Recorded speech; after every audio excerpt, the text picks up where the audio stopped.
I did as a girlfriend. First thing I would do would be making text now accounts and acting like girls he'd been with to see if, like, one, he'd been lying to me, or two, like, he would cheat on me.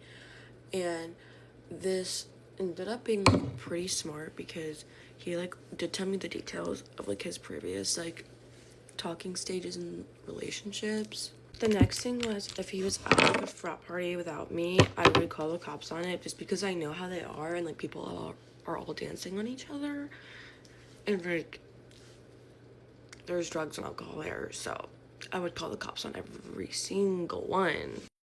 This one's kind of embarrassing, but if a girl would follow him, I would literally message her and be like, how do you know him? And you know what?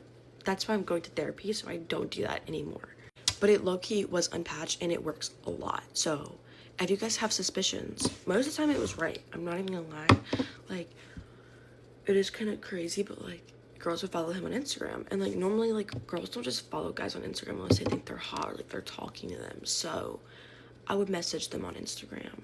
Piggybacking off of the last one, I would look at his following through a website. So if I noticed his following count had gone up, I would go through this website and I would figure out who had followed him or who he followed.